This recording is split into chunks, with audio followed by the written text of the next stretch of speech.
This is a Bulldog Radio podcast.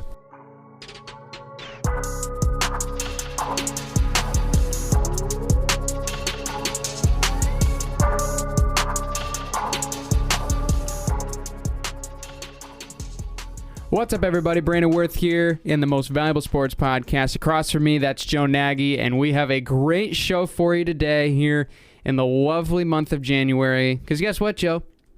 Wearing shorts again today? Absolutely, I'm wearing shorts, and it's wonderful. I don't care. It's 10 degrees outside, and you know what? We out here. I'm built different, I guess. Thoughts, I guess Joe? so. I mean, I'm wearing jeans, a coat, and a jacket, so it's a little bit different, but... I mean, you better keep those shorts on, Brandon, because we got our first IM basketball game tonight. Oh, boy. How's that going to go? You excited? I haven't played competitively in, I want to say it's been 3 years, senior year of high school. I know for you, you played IMs already before a little while ago, right? It was like freshman, sophomore year? I played IM basketball my freshman year, but I play IMs like all throughout. Yeah. Like all throughout the year, basically. Yeah, I mean, I'm coming off a flag football chip, so I'm coming feeling off pretty good. I'm coming off a dodgeball championship. I got the shirt, you know. Maybe we wear that tonight to assert our dominance a little bit. Do we? I mean, that's a big time flex. I wear long sleeves anyways when I play basketball, but yeah, that is true. I also wear long sleeves, but you know, there's some guys that we could get some advice from because we're gonna have Lee Higgins and Dorian Aluyi joining us in just a few moments, as well as going to the Ferris State Sports Report. What craziness happened in the NFL this weekend? We'll go over that and possibly a heated debate following. You're not going to want to miss it. But first, let's send it on over to the interview.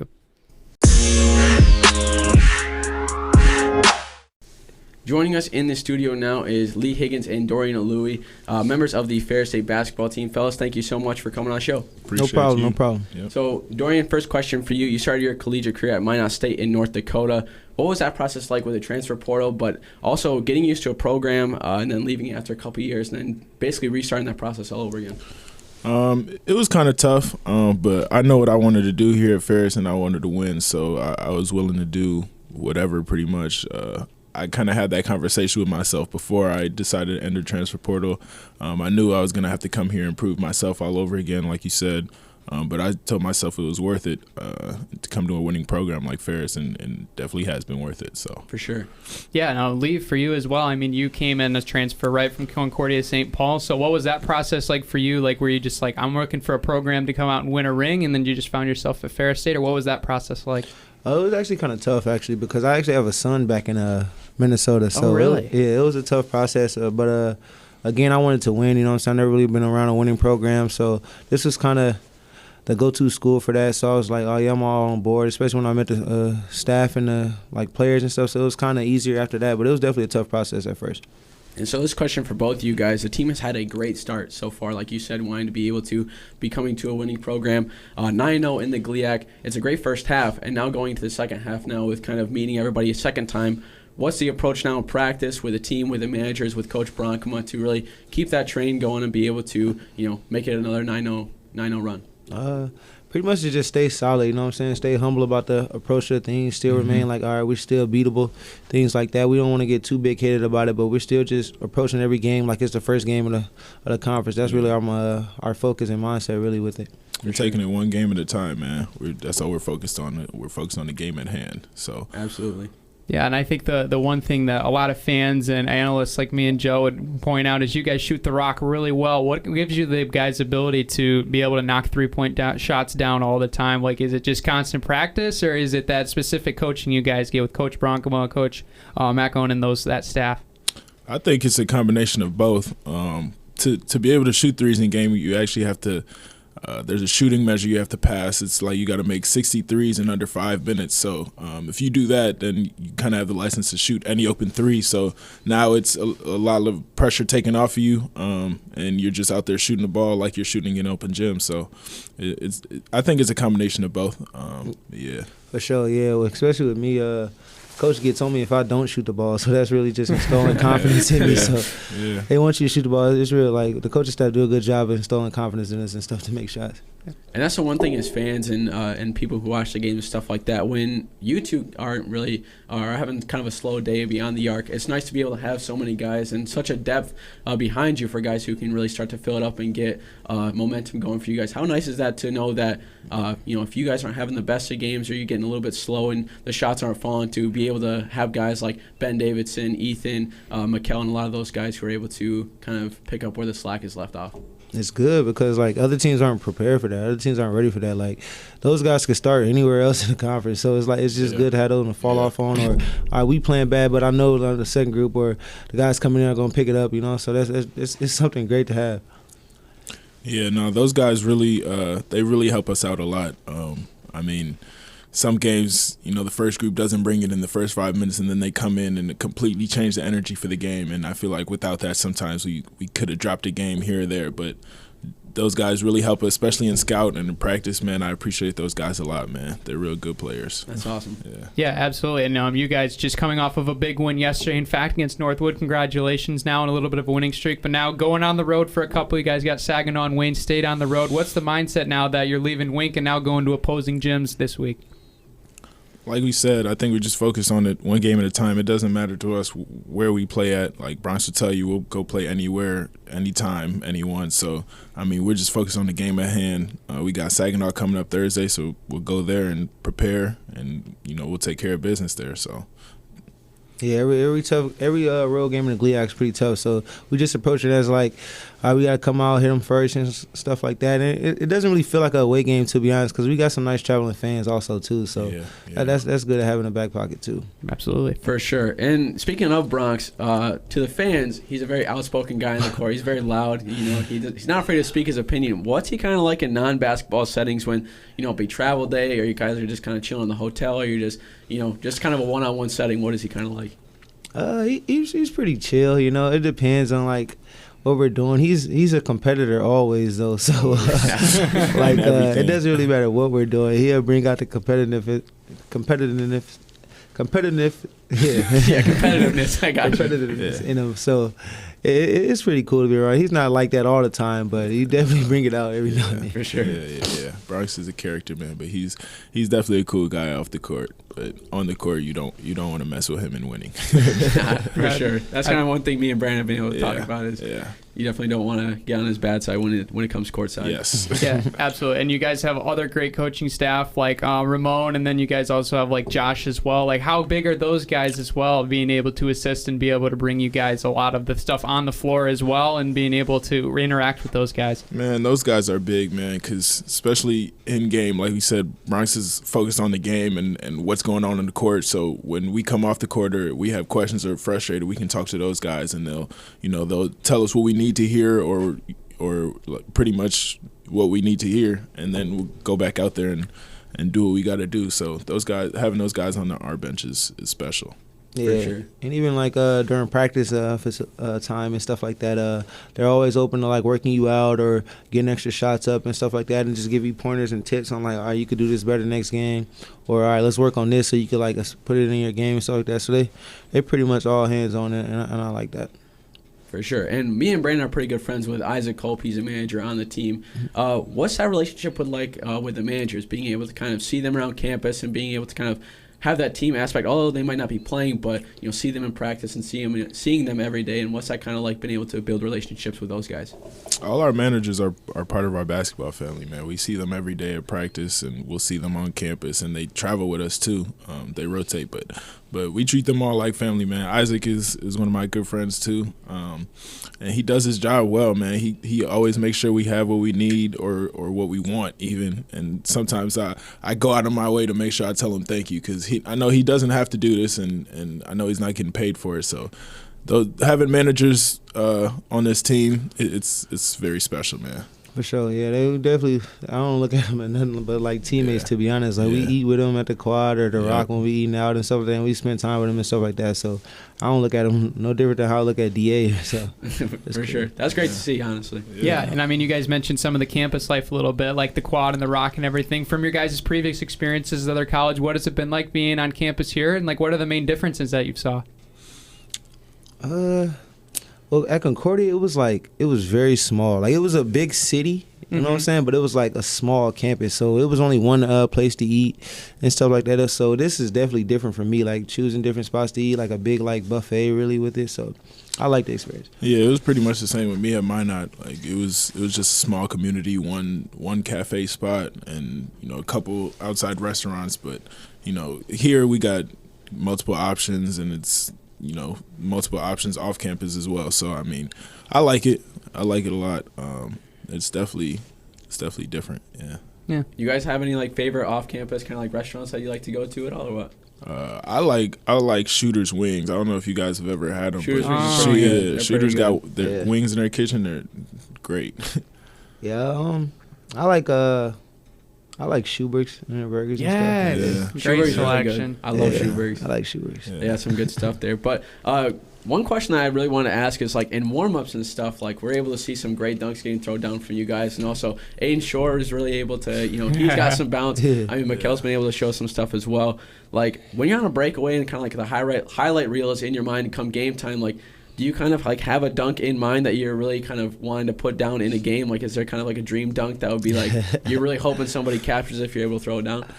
I'll say you asking the wrong person. Lee don't got no bounce, but for me, it's kind of just a spur in the moment thing. I'll catch the ball. And it really depends on who's around me, or if there's if I got space or if I got a good wind up. So it all depends on what's going on in the game for real. But I don't know. I like to dunk the ball for sure. I definitely do. I ain't really had my opportunity. Dorian missed me on one earlier in the year, so it kind of didn't work out. But I got one that I want to put down low key. So we're gonna see if I get the opportunity. Yeah, we'll see. We'll see. We're looking forward to it. We want to see some highlight stuff. Highlight reel. We'll get you guys some. Yeah, but earlier on the show before you guys came in, I know me and Joe mentioned that we got our big break coming up. We got our intramural basketball debut tonight. Do you guys have any sort of tips that you would have, like? What do we need to do to bring out a chip on the IM field? Maybe we have to get you guys on a team under different names. The football team's got a team too, so yeah. That'd be pretty crazy. Okay, that's some competition. You just gotta.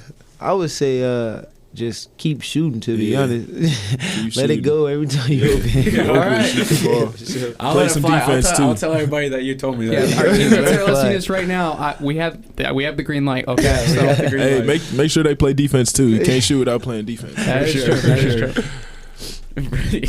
For sure. That's some great stuff. But so one more question for both of you guys. I'll start with Lee. So with your final season of collegiate play, with you being graduate senior, and during your senior year of eligibility, like what's kind of like been on the horizon for you guys kind of after college? Has that thought kind of crossed your mind too much, or like what's it going to be when you hang up the shoes and kind of got to leave the hardwood? Well, I am a father, so I'm looking into it in that, like seeing where steps to being like, because I had to take away a little, not time away, but a little bit of time away from my son. So for sure, I'm excited to get back to that and being around him a lot more and stuff like that, and take that full-time role as dad. Awesome. I've thought about it a little bit. Personally, I'm still trying to play pro somewhere overseas if I can. So I'll be looking for an agent and trying to get some film and workout and stuff. So I know that's a couple months following, but I definitely want to come back to school and get my master's eventually once my playing career is officially over. But still trying to focus on getting that pro contract. Yeah. Cool, awesome. Cool. That's great to hear. Final question for you guys. We appreciate your time. We ask all the athletes that we bring on the show, what is your favorite thing about Ferris State University and being a Bulldog? Me, I like the family atmosphere, like how the fans are all involved and stuff like that, and how you see the same people at the game and stuff like that, and they all just feel like they're a part of just the Bulldog. That's what I like.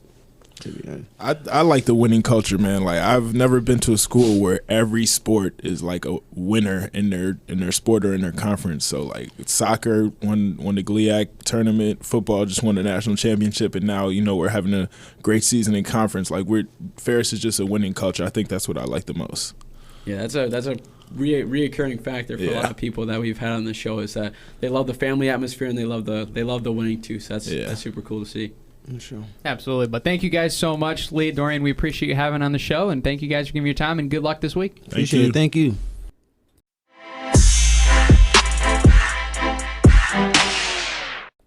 big thanks to Dorian and Lee taking time out of their busy schedules. We really appreciate them coming on, especially after they just had a big game against Northwood last night, and they're going to be kicking off a little bit of a road stand upcoming this weekend. But to get into that Northwood game, Brandon, 101-78 win. What a win about that, too, because when I checked it earlier on, we only were leading by like 10. It was like 13 minutes left. It was 64-54, or 50.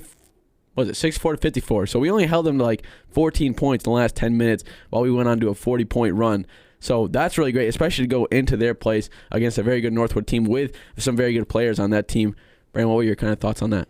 Yeah, I mean, I agree. I was checking this game, and it was close certainly on. I noticed that we were only up, I think, by 6 at halftime. Yeah. And I was just like, oh, okay, Northwood's bringing it a little bit. And it was on the road, so obviously that can be a big factor when you go to other places and trying to take on a team that's got all the momentum in the world, it seemed like. But yeah, I mean, we started off a little slower, and I mean, not necessarily like as far as scoring-wise, but I mean, we definitely got the scoring going down the stretch, like you just mentioned in the last minutes of the game there. I mean, especially since I believe, if I'm remembering the same point you are, it was 64-54.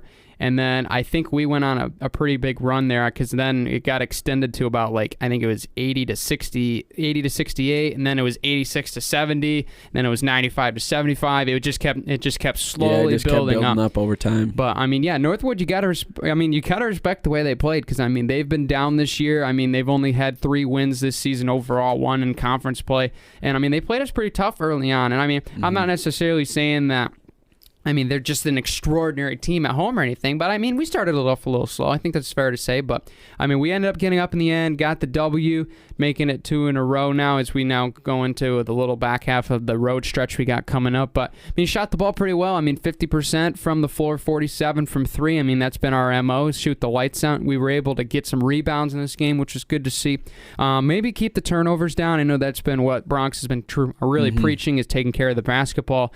But I mean, when this team is functioning in the full array of plays that we have set up just to get guys open and open looks off of out-of-bounds plays, off of sets, and even just setting up good isolation matchups, I mean, this team really just lights it up, and it's really fun to watch. Yeah, for sure. I mean, you got guys like Walt Kelzer, who's kind of keeping on that streak of the averaging 20 points a game with 25. I mean, Lee was 16. He gets in double digits. Dorian with 9, so he's almost there, but he was still forcing the paint as well with the rebounds and stuff like that. I mean, it's great to see all these guys kind of culminate together, and not only to mention that, but when we have our three-point shooting going, we're almost unstoppable. That's when we really start going. And the best part about that is we have guys like Dorian and Lee who can fill it up, but I mean, you give it to Walt, you give it to Mikkel, you give it to Ethan Erickson, Jimmy Scholler can make it, Ben Davidson can make it. That's 8, 9 guys who can really on a dime or on a switch fill up the basketball from the arc, and that's going to be a big thing for when we come into the later part of this season. And I think the big thing too that you can kind of attest our ability to kind of really set it up in the second half is we've played 17 games so far. Northwood, I mean, they played 13. So that 4-game difference is a huge thing, especially when we've played teams already like Grand Valley and UMD and these good teams that are, ranked in D2, and I don't think Northwood really has had too much to see, especially since a lot of their games, and especially in the league, have gotten canceled due to COVID. So that's kind of a big thing too. That's been nice is we haven't really had many cancellations. We've had one against Davenport, right? Yeah, but that wasn't from our side. That was from theirs. But that was like postponed. So that's the one good thing is like we're able to play every game that's scheduled. We're not really having too many breaks. And I think when these teams that we're going to be seeing later that have played 4 or 5 games less than us that are coming off a week break because of COVID, that's going to be a big thing. And that's going to be really valuable, I think, when we get to tournament time and later on the season. Yeah, I think one thing when you look at this team, and I mean, especially speaking from the game previously, Lake State as well, where we won 95-80 last Thursday that we talked about in the previous show. I mean, Lake State brought it, that's for sure. But the depth on this team, I think, goes without saying, because I mean, this team really has so many vital pieces. I mean, you've got the starting crew, obviously, that are going to have the most eyes on them for sure. But I mean, we almost had all of our starters in double figures that game. Really, the only exception was Jimmy, who we know, of course, is a pass first kind of guy. And you need 7 though. That's like yeah. I mean, he was close. Gets. I mean, he had the 5 assists and everything, but. I mean, you had Ben Davidson, 13 off the bench. Michael Bingham has been a spark ever since he's come into the lineup. I mean, he had 11 in this game. I think he was perfect from the field. I mean, and then you got guys like Ethan Erickson, you got Reese Hazleton and Vasquez Ruiz that can give you great minutes as well. I mean, there's just so many vital pieces on the bench as well that come in. Because, I mean, especially in that Lake State game, I mean, there was some times where they were just kind of slumped and then boom, Ben comes in and gets a big bucket, or Michael comes in and hits a big 3, and then the momentum just switches on its head. So, I mean, the depth on this team is incredible to see because no matter who you know is in the game, you know exactly what the philosophy is. I mean, you're never going into the game, it's like, oh, now here comes the sub. All right, well, maybe we can hold off for 5 minutes. Like, no, it's attack mode. It's attack mode. Keep going. And, I mean, we have guys that step in and fill that role flawlessly. And, I mean, that's why we're at the top. We're near the top of GLIAC right now. And I believe 9-0 now in GLIAC play. Yep, top of the table, top dogs. And that's one good thing to see, especially against Lake State is, like, we're able to get a lot of – because, like, the first half, we came out pretty slow. I think the energy really wasn't there. Of course, we didn't press that much. So, like, I think that's kind of a big thing is they went on, was it a 14-2 run to break out the game? Lake State did. So I want to say something around there. It was a pretty big deficit when we took that first timeout that we had to kind of claw our way back from. But, you know, we had a lot of guys step up and, you know, create a spark. I mean, late in the game, Logan Ryan with that breakaway slam dunk, that was pretty big. I mean, Ben Davidson at the half getting the block and then going down, pulling up from 3 to beat the buzzer, and then cashing that, and then that's when the crowd really got going. I think that was a big thing to go in the locker room with. And then you got, you know, Walt Kelser was able to drive, make some big baskets, get those and ones. I mean, Lee had a pretty good job of doing that. He caught a couple.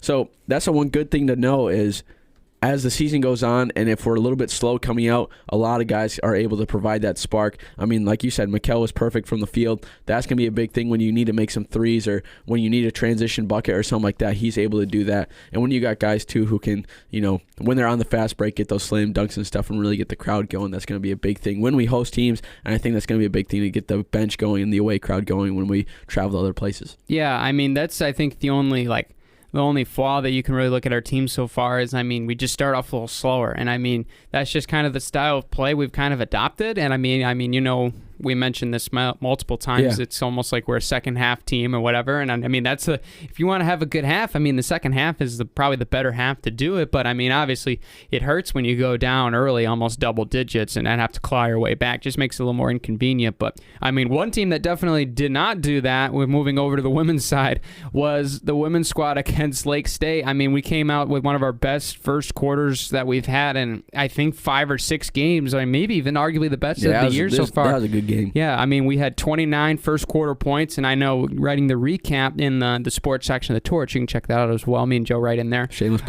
plug. Our last 5 games, we had scored 15 points or less in the first quarter, and we almost doubled that in this game, going 29 points in the opening 10. So, I mean, this was a huge momentum boost for this team, and, I mean, really being able to beat Lake State was a good quality win. I mean, Lake State had really came in with pretty much their backs against the wall, coming up against one of the best conference teams, and it's their first game in almost a month. So, I mean, kudos to them for being able to come and travel and play. It's pretty competitive early on, but we did a great job of putting our pedal down, and, I mean, just really pedal to the metal, keep growing the lead, and that was the one thing that I noticed was it was just a tenacity to keep going, because, I mean, if you let up there, it looks a lot worse than when you play close and win outright in the end, rather than winning by 20 and then it drops at 2, but by the time the buzzer sounds. So it's a good thing to see them dominate in that game and take care of business. And it really was nice to see a lot of the bench players step up. I mean, Samantha Krause and Maya Hiram both had 15 points off the bench. Adrian Anderson had 16 to lead the team. Mallory McCartney had 10 assists in this game. Zoe Anderson had 6 boards as well. But, I mean, same thing. A lot of depth on this team as well. And, I mean, they're able to shoot the lights out sometimes. And, I mean, just having Chloe and Maya playing good minutes. Margot Napaga's played great minutes as well down low. Just adding another element that we didn't see from this team last year. And that's really what has propelled us forward from the middle of the pack now to the top of the table here in the GLIAC Conference. Yeah, for sure. And that's the one good thing, too. I mean, obviously when we played Northwood last night, it was a little bit of a different story, but I'm pretty sure Northwood is near the top of the GLIAC, and they're a little bit better. And especially to go into their place, it's a little bit tougher. And I think the difference, especially because Northwood, I think, is only 2 spots behind us in the GLIAC, and Lake Superior State was near the bottom. So I think to go from that difference, yeah, I mean, when we put a 50 spot on Lake Superior State, you definitely want to continue that momentum, and you'll have a lot of momentum going for it when everybody's playing well. But just to see the disparity of talent on those two teams is kind of tough when you go into it. But we only lost by a little bit. It was still a really good game, and we played pretty well. It's just that when you lose by 5, it's a tough one, especially coming off a 50-point win. But it sucks because that starts off a away stand that's going to be a tough one, especially with Saginaw Valley coming up when they have Zaricki, who's a really good scorer, and then when you have to close out the week Wayne State, who I think is near the bottom of the table as well, but still you want to be able to end it pretty solid. So I think they can learn a lot from this loss to kind of continue those streaks that we have going, but it's a good learning opportunity, and I think we played really well. It's just Northwood was able to edge us out a little bit. Yeah, I mean, this game was definitely gritty. I mean, both teams didn't have their best games. I mean, shooting-wise, I mean, there was quite a bit of turnovers, a lot of fouls in this game as well. Mm-hmm. I mean, frankly, the difference, I mean, we were down 7 after the first quarter. We climbed back to tie it up at halftime. We had that 5-point lead going into the third, and then Northwood just let it rip. That's really, I mean, they had 28 fourth quarter points. I think they were 8 of 13 from the floor in the fourth quarter. They could not miss. And I mean, I wish I would have been able to watch this game and see exactly what happened there. But I mean, they must have got some open looks, and they just knocked them down, and they just really took care of business down the stretch. That one was tough. I mean, Northwood is a great team. That would have been a huge win for us. I mean, they're 11-6 overall in the season. We're 13-5 now. So I mean, they're a very good quality team, and I mean that would have been a huge win. But I mean, this is kind of the nice moment now where now we're turning the corner. Now we get to play these teams a second time. So we're going to be able to play Northwood again later in the season and be able to get them at home this time, which will be huge, especially to get a comeback victory, little revenge win on the season going into GLIAC Conference Championships and then eventually potentially going into the regional round of NCAAs in March. So, I mean, definitely looking at this game, you'd hope for a different outcome. I mean, we played them pretty tough, played them pretty gritty, and I mean, ultimately the home team just won out. So it's unfortunate, but definitely some great performances. Adrian Anderson had 16 points. Zoe Anderson had 11 with 6 boards. Clay Idoni had 7 rebounds with 11 points. Caden Blanchard was 4 of 9 from 3. She had 12 points in this game, as well as 7 boards. Not as much bench scoring in this game, but I mean, the way that it just was filling out, I mean, it was just such an aggressive game. I know Maya Hiram got into foul trouble a little bit. Zoe Anderson, Adrian Anderson both got into foul trouble a little bit. So it made it a lot tougher to rotate some players in, especially the way the game flow was. Mm-hmm. But I mean, at the end of the day, we're going to see them twice, and hopefully, I mean, we're going to be ready the second time because this one's going to sting a little bit. It's going to be at home, too, so that's going to be a good thing. Absolutely. Now, I mean, on the road stretch for both teams, 2 big games coming up this week, Joe. GLIAC scoreboard. Oh, for sure. So it's happening Thursday. Lake Superior State is going to be taking on Wayne State. Northwood is going to try to get the streak going against Michigan Tech. Parkside is going to be playing against Grand Valley State, so probably Grand Valley is going to get the W. But upset alert might be on the watch out for Parkside. Purdue Northwest is going to be taking on Davenport. That one's going to be pretty solid. 2 teams who are lower in the GLIAC standings, but they're going to be fighting for a spot for later on in the playoffs. And then we're going to be taking on Saginaw Valley State later on. And it's basically the same thing for the men's side, except Davenport and Grand Valley are going to be playing today, January 25, 2022, for a makeup game. So that one's going to be pretty solid. And then it's basically the same thing all throughout up until Saturday, but we'll give that upcoming on the Thursday show. Yeah, absolutely. We'll preview those. More information and all stats and more are on the website. That's a nice thing about basketball is like now that it's back to what it used to be or whatever, everybody plays the same people. But yeah, it's fun that way. And it's easier for us. So, but anyway, transitioning over. Oh, boy. We did it. Grab the brooms. Oh, my gracious. Grab the brooms, push the bus, whatever you want to say it. I'm so We happy. got the sweep. We got our first sweep of the season. Let's go against Bemidji, too. That's the best part about it. Men's hockey coming in hot, going into Bemidji, Minnesota. Standing tall, Noah Giersberg being the goalie that he is. What a dog. He gets 2 wins after having a pretty rough rough go about it the first time that he showed up in a Dogs uniform, but nonetheless, able to bounce back, get a great job, get goaltender of the week for the CCHA. Ergang gets rookie of the week for the CCHA, so that's a great thing to see. Brandon, it's a great day to be a Bulldog. It is. I'm so happy. I was elated when I checked the Saturday score and I saw it was 5-0 because you know what that told me, Joe? We were ready for the second game. That's right, dude. That's right. We never are, but we got it this time, dude. Oh, my gosh. So good. This is, I hope everyone's like grasping the emotion. Like, we've been waiting for this so long, and it finally came about. And on the road, nonetheless. I'll tell you what, another thing that, but I mean, the 2 goals did come in the third period. So we did kind of stay true to that, giving up some goals in the third period. However, you don't even worry about when you put a 5 spot on them before that even happens. So yeah, absolutely. But I mean, going into the first game, Friday was a closer one. I mean, this one was looking kind of bleak early on. Bemidji got one on us in the early period. Then we responded to tie it up, and then the third period was, I mean, just pretty much deadlocked till the very end. Caleb Ergang ends it. What a goal to get the win. I didn't see the road. That was crazy. Huge. And I mean, especially for him. And that was a guy that I was mentioning earlier on, now that we had some guys moving on from the program that are going to have opportunities to step up. And boy, he took his, right? Game-winning goal. Beautiful job by Caleb Ergang, and well-deserving of the Rookie of the Week honors. But huge game for us early on. I mean, this one really kind of set the tone. We did a really good job of like limiting the penalties, I would say. I mean, we only had 3 infractions. We did have one later that kind of set us back in the third period, and then, I mean, in the early part of the third period as well. But, I mean, the biggest thing I saw was like, we didn't shoot very much, but boy, we put the quality in over this weekend. We only had 21 shots overall in the Friday contest, including only 4 in the third period. But I mean, Ergang's was just money, and I mean, that's all it takes sometimes. It's now like we're flipping the script. We like the quality over the quantity now, sure. And now it's working. But I mean, we got to see that in Saturday. How wonderful is that? Getting up 5-0 at one point. Yeah, they did give up 2 goals in the third period, but like we said, it doesn't matter when you score 5. That's true. In the first 2 periods. So it was wonderful. Getting the sweep, get the brooms out. I mean, our social media team had fun with this one. Yeah. And I mean, really. They get the bus stuck earlier on the way up there. It was when they were like basically the first time that they started to go. Because I was talking to some hockey players, and they went up through Wisconsin, or like up through the UP to Wisconsin. But they got stuck in a parking lot, had to push that out with basically everybody helping, which was funny. And then they come in.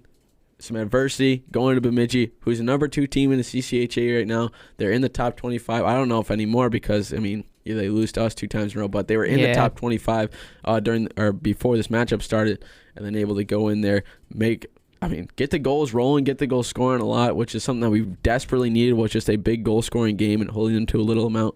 So it's a great thing to look forward to, especially with Bowling Green coming up this weekend. We'll talk a little bit more about that Thursday, but it's a great way to just enjoy this while we have it. And then now I know the boys are going to be getting ready in practice to put another big goal spot on Bowling Green. Yeah, I mean, absolutely. I mean, Noah Giesbrecht has had, since he's come over, he's had some great games so far. I mean, he's right now, I think, 3-2 so far overall, and that's a really good line coming in. I mean, he did pretty well over the weekend, and I mean, it's good to see, especially for him. Like, it's only his first month here on campus, so he's been doing really well. And I mean, he had 33 saves on 35 shots in the second game as well. So I mean, right now this team's rolling. I mean, we're killing it. See what I did there on the penalty kill. But sorry, that was really bad. But you know what I mean. We're doing great on the penalty kill. We're putting quality on our shots. We're getting quality looks. And I mean, I will admit there was a couple of goals, and if you watch the highlights, you could probably be like, okay, that was maybe a little bit lucky. Like, especially the one that was like deflected off of the Bemidji player into the net. Yeah, I think it was the second goal. But hey, it still counts, baby. So yeah, it's on the scoreboard regardless. Yeah, it's on the scoreboard. So, but I mean, the plays off the face-off were spectacular. I mean, the Marshall Moyes one in the second period was flawless, just a perfect spot. And then Nordicha's goal between the legs of the goaltender. In that angle, pure filth. Oh my goodness. what a good win for this team. Congrats to hockey with the sweep. For sure. Well needed, especially going into this weekend. Cole Norris is back. He's coming to town. Bowling Green State going to be this weekend at home. Going to be a fun one. Friday night, 7:07. Saturday night, 6:07. Ooh, it's going to be fun. We put 6 on them earlier I guess it was last year, but earlier this year at their place and almost got them the second time around. They barely beat us the second time, but keep the ball rolling. This is a momentum swing. It's now or never. We want home ice in the CCHA. Go time. Gas pedal. Let's do it. For sure. And some other scores from around the CCHA. Not too many teams in action over the weekend. St. Thomas did play Minnesota State on Thursday. They lost 5-1. That was at St. Thomas. So not the greatest performance by them, but I mean, what are you going to do when it's the number 1 ranked team in the nation? Yeah, wasn't that an outdoor game too? Yeah, it was, that was pretty cool. Hockey weekend in Minnesota, so yeah, that was really cool to see. That was on Thursday, though, and then Saturday was hockey weekend in Minnesota because that was in Mankato and Minnesota State. Kept the reputation and put another 7 spot on them, 7-1. So the Tommies could not take on the Mavericks there. And then Lake Superior State just had a quick little exhibition game for the weekend against the U.S. National Teams Development Program for the U18, 5-1, which kind of is like the usual story whenever a CCHA team plays them because they're usually able to play pretty well. I mean, last time we played them, I think we put 6-1 on them, but that was like 2 years ago. But something like that, yeah. And then obviously we beat Bemidji 2-1 the first time and then 5-2 the second time. So sweep in Bemidji, Minnesota. Sweet. And we got some pretty good games upcoming. But like I said, we'll go over that Thursday, and we'll look at the schedule then. Yeah, it's going to be fun. I mean, you can check out more online as well. We need to bust out the dog pound this weekend. We need to do it. This team's got some wins for you. Now they want you to come and keep it rolling for them at home. So be there, be square. Tickets are on sale now at the website, and there might be some giveaways going on. I don't know. We haven't heard word yet if there's a flash sale or not, but if not, make sure you follow the Ferris hockey pages in case there are. But anyway, moving over now into the tennis team was in an exhibition, the women's team against Western Michigan. Outcome similar to the men's side, so didn't quite get the best games going. But I mean, playing a D1 team like we said last year, it's a very similar start, and I mean, I like the idea that they're starting big. They're going up against big teams early on, seeing what they got, and then they can start tuning it in for some of the conference games that are a little bit more matched. So it's going to be fun to see how they do. I mean, overall, I mean, it's not fun to lose. I get that. But, I mean, if you're going to lose, I mean, an exhibition is definitely more one you'd rather lose, I would say, and rather than an actual, like, conference game. So going to be interesting. Looking forward to see how this team progresses as they look for a second ring in a row. Yes, sir. Going to be fun. But it is. Anyway, finishing out the Ferris State Sports Report on the track, the gang was in Saginaw at the Doug Hansen Open. A little bit of a smaller team. There's a little bit of a COVID protocol situation on the team, but everybody that competed there did very well.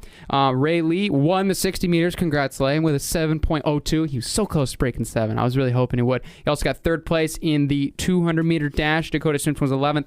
Randall Cook, the runner-up in the 400, and Andrew Schaff, 4th, and Kevin Wilson 10th in the 800 meters. There was a couple as well, top 11 overall finishers in the mile and the 3K. Donis Harris was 3rd in that event. Nathan Alford was 7th as well. And then Jake Zamita was 4th in the shot put. Forrest Akers was 6th. And the Bulldogs, wait for it, won the 4x4. We pulled off a big upset against Saginaw Valley. Did they drop out of the race? Yes. But hey, a win is a win, baby. We made it all the way around instead of them. So that's all it takes sometimes, you know?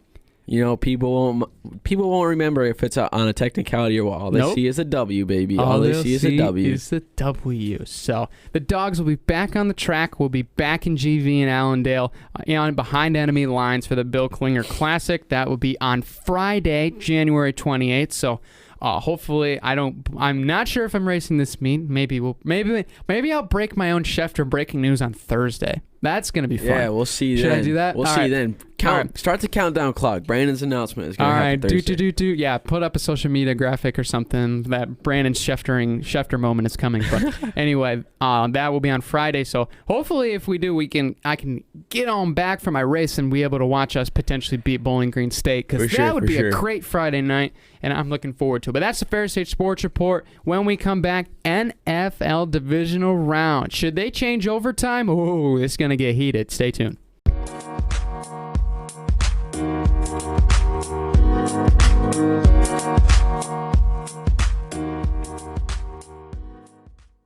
Crazy weekend in NFL divisional rounds. Not NFL, because that's not what it's pronounced. Crazy weekend in NFL divisional rounds. Bengals, Titans, 49ers, Packers, Rams, Buccaneers, and Bills, Chiefs. All great games to watch. All great games.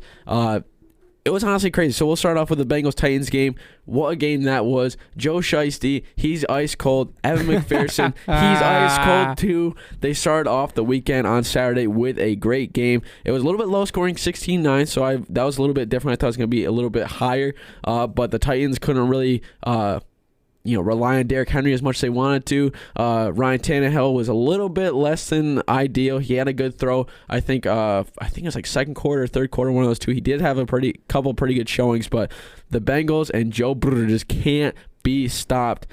Man, 19-6, Brandon. What a game that was. What a game. What a weekend, first of all. I mean, I couldn't have pictured any better of four divisional games. Not a game that, I was not, on the edge of my seat at the end. No, and that's exactly what the playoffs should be like. This is what it should be like. This is a commercial-free football. That's what we want. I wish, dude. But should we have a red zone for NFL playoffs, and we do them at the same time? Could you imagine all these games happening at the exact same time? I feel like that'd just be too much. That'd be too much. I would not. I would just have to all right, get me out of here. I'd have to reset every 20 seconds. Yeah, it would just be absolutely insane. There's a field. There's another field goal. We threw an intercept. It'd just be absolute chaos. But just a thought for mine. Anyway, this game, Bengals and Titans. I picked this one wrong, and it was strictly because I actually trusted Ryan Tannehill. My bad. That was a bad idea, I guess. So but guess who chose right? You did choose right, Sean. I give kudos. Chose right. But I think this game, when you looked at it, the Titans defense played very good, especially up front. That was one thing I was really looking forward to seeing how this team did. He got sacked 10 times. Yeah, it was 9 or 10 times they sacked Joe Burrow. But he playoff game is not great. That's the one thing that I'm kind of worried about for this upcoming game that they have. But yeah, they stayed true. Joe played like a veteran, not Nagy, Burrow, of course.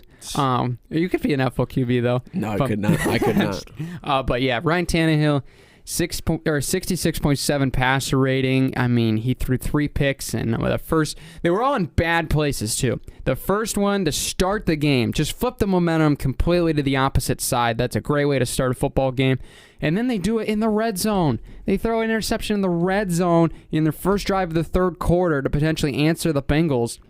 And then they do it on the last throw of the game.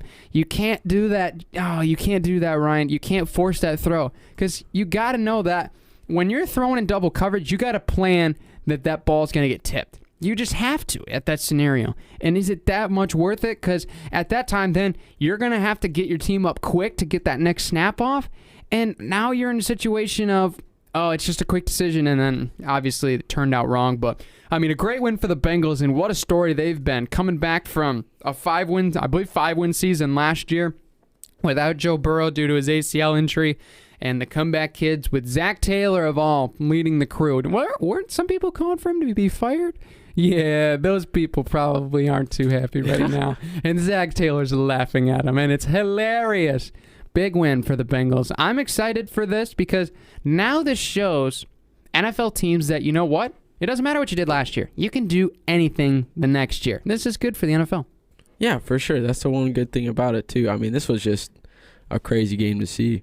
I love how it just ended on... Did you see McPherson before he shot, or not shot, but kicked a field goal? Yeah. What he said, he's like, looks like we're going to the championship, boys. Yep. The amount of confidence that you have to go into that, especially at that level, from a rookie, from a guy who's drafted in the 5th round, to be able to just go up and be like, yeah, I got this. Don't even worry about it, guys. We're going to be going to the divisional championship, which is crazy.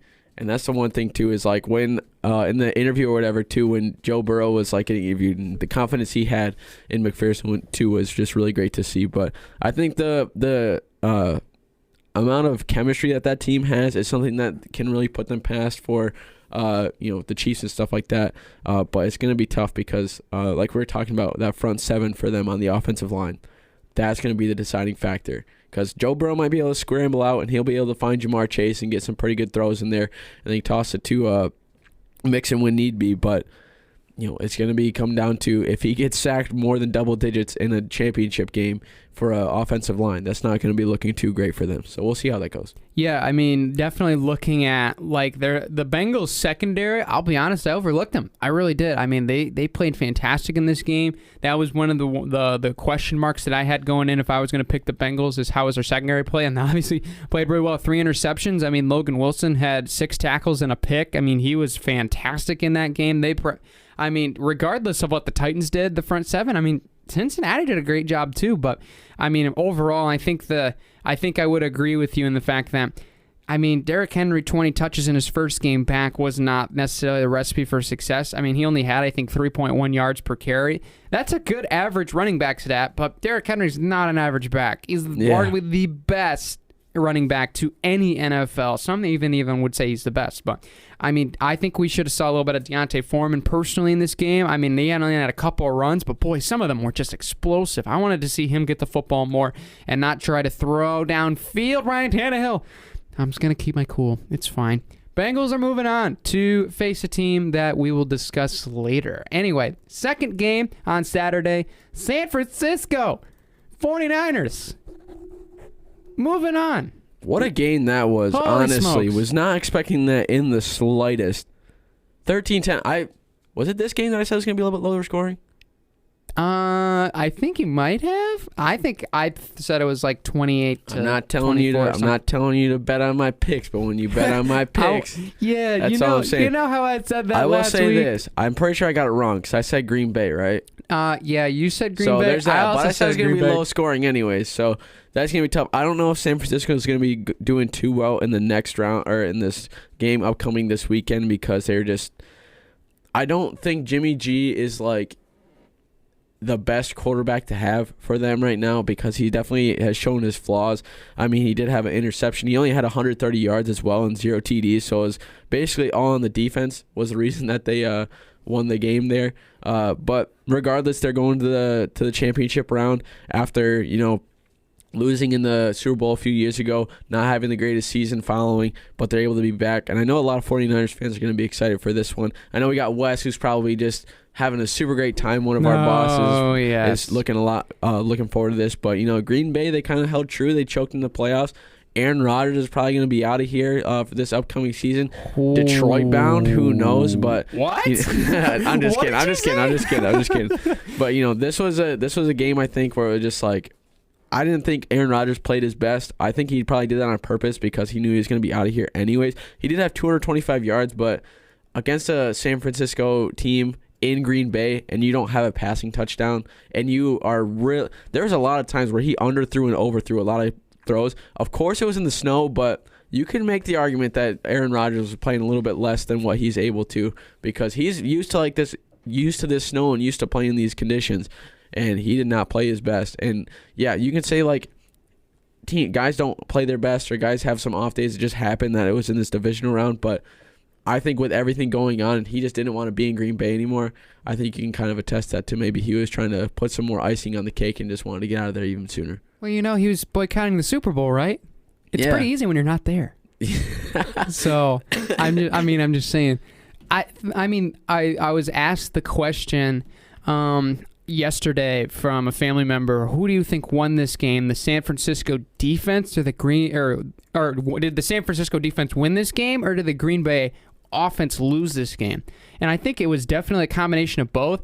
I personally said that it was San Francisco's defense because the way that they were able to pressure Rodgers and disguise coverages was fantastic, because there was a lot of times that they forced Rodgers to throw the ball away or have to make a tight throw that was nearly impossible. But you can't say that. I mean, Green Bay underperformed in this game offensively for sure. I mean, Aaron Rodgers is now 0-4 against the 49ers in the playoffs.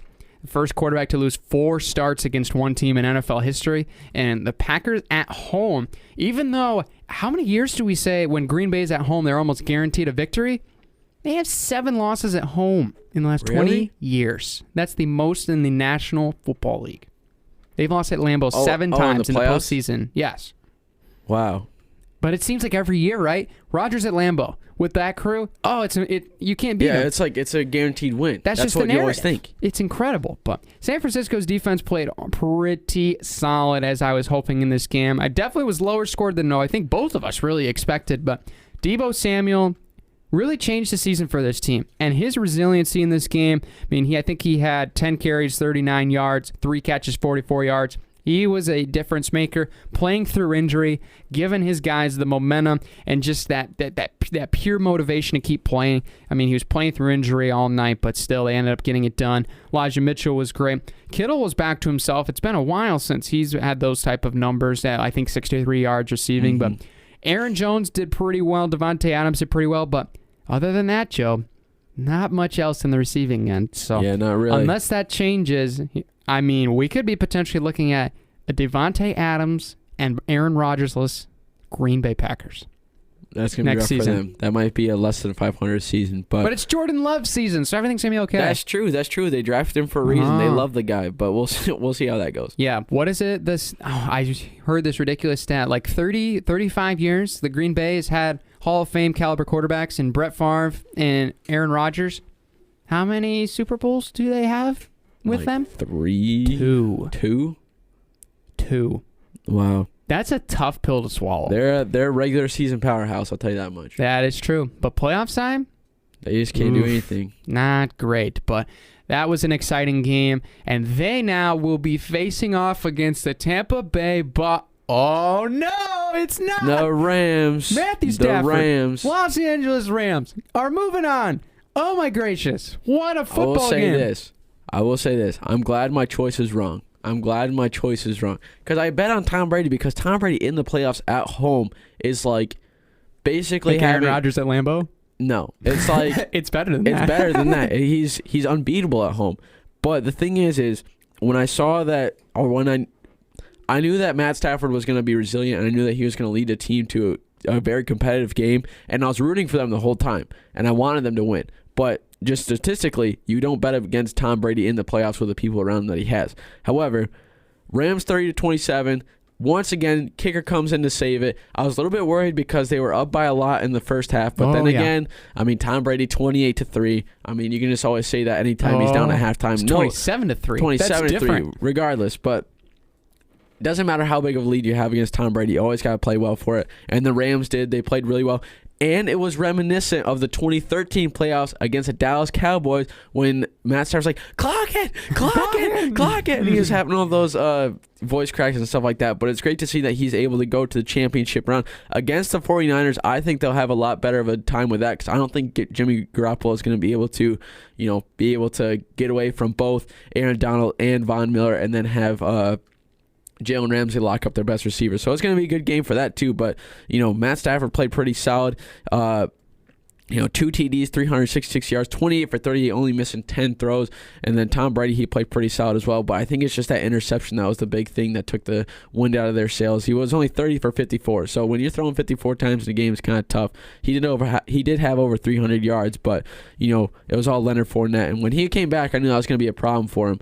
But Rams were able to kind of hold the team, I think, to enough of a deficit in the first half that no matter really what they tried, it wasn't going to be enough for them to win. So it was a really great game to watch. Cam Akers, too, did pretty solid when they needed him to have it. He was able to pick up some yards. He was a little bit low on what he's averaging, but regardless, him being back, especially what he's been able to do with that Achilles story and his recovery story and being able to really be somebody who they can turn to. Like I said, only averaged 2 yards a carry, so it wasn't super great, but, when you need those 2 yards on a 3rd and 2 or a 4th and 2 and you need it, who's the guy you're going to give it to? So it was great to see. And Cooper Kupp played well too. So Cooper Kupp is amazing. Best dynasty draft pick ever by yours truly. But I think you have to say, when you think about how this game progressed, you got very scared in the second half. You're a Rams fan. 4 fumbles is not ideal in a playoff game when you're leading. Not great. all the momentum was back to the Bucs, but Matt Stafford did his thing, and it was great to see. I know Dan Orlovsky is loving it on ESPN this morning, wearing his wingman jacket all over the place for him, and I appreciate that, but I want to tone it down just a little bit there, Buckaroo. It's only one game. We don't know what he's going to do yet. They could get beat by the Niners a third time. Is it likely?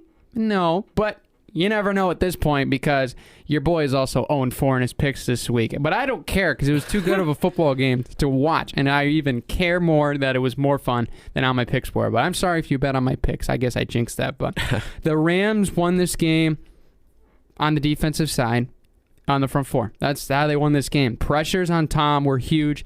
I think they counted 17 pressures. That's like the most Brady's ever had against him. Like, it's got to be up there, I would say. I wonder what the stat line says on that. He also got his first ever unsportsmanlike conduct foul against him of his career. He did. He was that frustrated. The Rams flustered him up front. Von Miller was a big part of that. Boy, that was a great trade, wasn't it? I think he had 9, if I remember. Yeah, he had 9 of the 9 pressures on Tom Brady.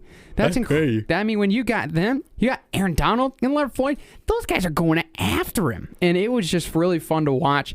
That defense is really, that's what we wanted to see that defense do. I mean, the first half, not the second half. Second half's more scary. And that's why we actually give San Francisco a chance in this game. But at the end of the day, Matt Stafford, I think, finally got himself proven as, you know what? The guy's actually legit. Pretty good. He's legit. And we've been saying it for so many years. And I'm telling you what, a lot of you guys who are doubters, look at him now. He don't even care. He's going to be a Super Bowl champion this year, and I know it. Talk to the hand, please. I know it. But the guy who's not going to be a Super Bowl champion this year is Josh Allen and the Bills. Hate to see it. I was really hoping the Bills were going to pull this off. We're also going to be talking about how the overtime rules are garbage in the NFL, but this game was probably arguably one of the best. I think it's a new rivalry that we're seeing with the Bills and Chiefs in postseason. I can't talk all of a sudden, but this was an incredible game. I mean, in the fourth quarter, in the last, I think it was a minute 30, 25 points were scored, which is ridiculous. Bills lost 36-42 in overtime. There's a lot of thoughts on what needs to be happening to the overtime rules, but I mean, we'll get into that in a second. But I mean, Josh Allen, 329 yards, 4 touchdowns. That's ridiculous. Yeah. And 4 of those were to Gabriel Davis. Set a record for the most touchdowns in the postseason. Yeah, Gabriel Davis was awesome. And or in a postseason game, at least. Yeah, we got you. There definitely was like, wow, why did Gabriel Davis have such a big game and not like Stephon Diggs? And that was because they were literally spying Stephon Diggs the whole entire game. Oh, yeah, safety spy all the time. And, I mean, Gabriel Davis was a beneficiary of that because, I mean, he was the guy that was going to be open, and he definitely made use of it. I mean, the guy was just fantastic. He came up with a big route run for when they scored that 20. Ankle breaker. Dude, that was such a nasty gracious. move. It was just a little hesitation step, and then he got him falling, tripping over his own feet, and he was wide open. And then he had that really great play. I think it was. I forget which one it was, but he was kind of like not pushing off, but he was really selling he was going to go left, and then he just turned right, and there's nobody, and Josh Allen was able to find him. So that was a really great game, and it was a really great performance by them, but, you just can't bet against Patrick Mahomes. He's starting to be the new guy that's just postseason. He's just a different breed. Really wish they didn't win because I don't want to see his brother make TikToks at the Super Bowl. Yeah. However, we'll see how that goes, but, I mean, he did really well He did really good, too. Both quarterbacks going over 300 yards in the air. 378 for Patrick Mahomes, 3 TDs, 33 for 44. It's just crazy. They had so many guys that were able to rush for a lot. I mean, Patrick had 7 carries, averaged almost 10 yards a carry for him, which is crazy. Clyde Edwards-Helaire also did pretty well. He was pretty solid for them, too. But, when you got Tyreek Hill, who's just faster than a cheat out there and can toss up the peace sign in the playoff game, and then you got Travis Kelce, who runs a backyard football route for them to be able to get in the field goal range, is just ridiculous. And I guess now every time that there's 13 seconds on the clock for Patrick Mahomes, it's too much time. So, yeah, can I pull a Stephen A for a second? Yeah, go for it. The Kansas City Chiefs got 2 plays off to get. What was it? From the 25 to like the 25 to like the 36 or something like that. So something like that. It was like 5 yards past field goal. Yeah, it was to the 31-yard line. In 2 plays, in 13 seconds to set up a field goal. In like 10 seconds. Dallas couldn't even down the football. Oh, that's too funny. That's way too funny right there. They couldn't even down the ball to set up a next play. Then when they run a quarterback draw. Anyway, sorry. That was the interceding that coming at me. That was my favorite moment watching SportsCenter yesterday. Or not SportsCenter, First Take yesterday. But you got to give credit to Kansas City for pulling the big comeback there in the fourth, especially when, because early on it was Buffalo. The momentum was to Buffalo, and the way they came out, the first drive, I should say, 15 plays, 71 yards, it looked like nothing. And it was all in their favor, but Buffalo really kept giving the punches back. And the only reason I'm saying it was necessarily a comeback, because it was a pretty even game. There was really no need for the comeback. But after that touchdown with 13 seconds left, it was just insane. I was like, yeah, it's over. Let's go. Josh Allen is going to and then that happens. And I don't know what to say at that point. I'm jumping up and down in my living room. There's only 13 seconds up. I'm like, there's no way, right? I know. There's a way. I was watching with my roommates, and we were just like, when Kansas City scored, we were like, oh, dang, I don't know if they're going to be able to do it. There's a minute left. Yeah, they got all their timeouts and stuff like that. We were just kind of critiquing what they were doing. And then when Gabriel Davis got that touchdown, we were just going crazy. We were jumping up and down. We're like, oh, my gosh. But then he just goes down and then ties the game. And then if you want to hop into this overtime rule or this overtime structure, however they do it, stupidest thing ever. What? Stupidest. You think it's not... Okay, you're winning off the coin toss. Yeah, you can make the point that, the Bills should have made a defensive stop, but, yes. You can't just have one. If it's overtime, you can't just have one team's offense just take over. When both offenses have been doing super great. Josh Allen did everything right. He did everything he needed to do in that game, and he still lost. I don't know. It's annoying because people will make that argument, and you probably will too, Brandon, that, the Bills should have made a defensive stop, but it's go to college rules. I don't care if it's a game that goes to 80-84 or something like that, or if it's a LSU Texas A&M from a couple years ago where it went to 9 overtimes and it was 100 70s. in the 70s. That's what people want to see in playoff football. That's what they want to see. Yeah, the game might last till 1 a.m., but then it's it's playoffs. It's the best teams. And why would you not give the best teams a chance to actually play well and be able to make it so that way they don't lose off a technicality, basically? They lost off That's the only time Tails failed, because he called Tails and they didn't get it, and that's just so stupid. I don't know. I always get annoyed about it because I think you should have equal opportunity to score on that, because I think if you would have had that, it would have been definitely offensive shootout, and both you could have made the argument that if the Bills got a chance to go for it, then it would have been the same thing, that Kansas City's defense should have made a stop. But I don't know. I'm annoyed by it because I think they should definitely change it. You had a great idea before, Brandon, if you want to toss in what they should do for the overtime, because I really like that too. But I don't know. It's just such a stupid thing because it leads to a lot of just wasted opportunity to see some great playoff games, and especially just some great games in general in the regular season. But they shouldn't make it so that way it's college rules rather than NFL, because this is the stupidest overtime format of all of sports, and I'm going to stand by that. Yeah, I based off of what I've seen, I'm not totally sold on just getting rid of the way overtime works right now, and I'm not opposed to having it changed. Obviously, it would be a much better viewership, as Joe just pointed out, just seeing both these teams slug it out. I don't like the full idea of just copying the college rules, just because it's NFL, it's not college football type of thing. But based off of the numbers. And I was looking at the statistics on this, and I think it was Ian Rappaport that said it, that when they looked back into history on, because this idea of the current overtime rules over the last 163 games, that the team that's won the coin toss has only won 52% of the time. And over time, you're like, okay, it makes sense. But the way that the game has changed as far with the offensive juggernaut is really almost of what it seems to be as of now. We're looking at higher scoring averages day by day when it comes to this league. It's very, very obvious that over the last 10 playoff games, it's come down to a similar scenario to this. The hot team ends up winning the toss and then wins it because they're 10-1. So I'm in a pickle as far as saying completely abandoned what the overtime is now, because I think that makes I'm not saying Kansas City did not deserve to win that game, But, I mean, Buffalo's defense did not help out. They didn't help themselves. I mean, they really struggled down the stretch. All you need is a stop. That's all you need. They just need a stop. And they just never got it. So I can't really defend the fact that they should have got the football back because then, it's a complimentary game. That's where I stand on that. But I think what you're talking about is like the Pat McAfee method, I think is what I brought up of that we should play out like a segmented series of 10 minutes of football.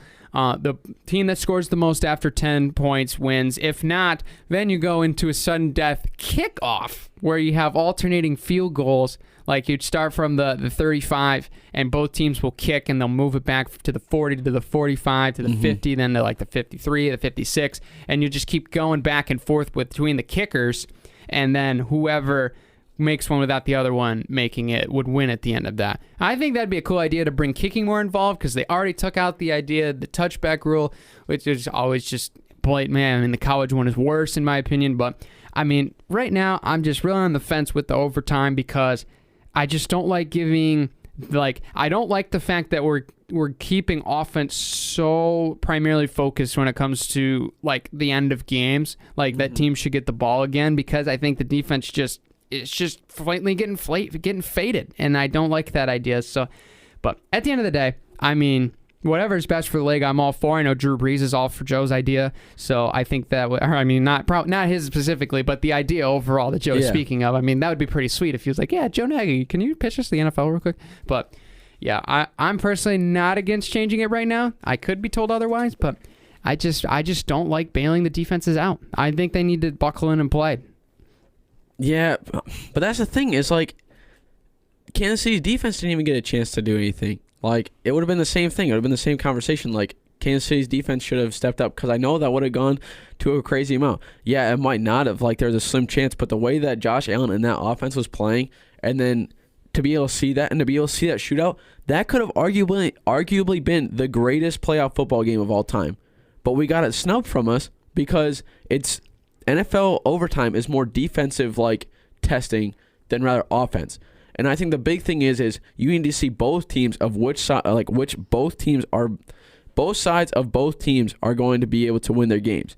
Because when you just level it to, all right, your defense has to make a stop here, and then the other team's defense, and it's just solely basically decide on that factor rather than your defense has to get a stop and your offense has to play good, guaranteed rather than just one team gets a chance, then that's the one thing I have a problem with is because we won't always get to see the offensive side of both teams if they're playing well or if there's just a lucky thing that goes off. Say Kansas City got a lucky tip ball that went in the air because they couldn't get the interception or there was a fumble and then they were able to recover it and score something, or if it was some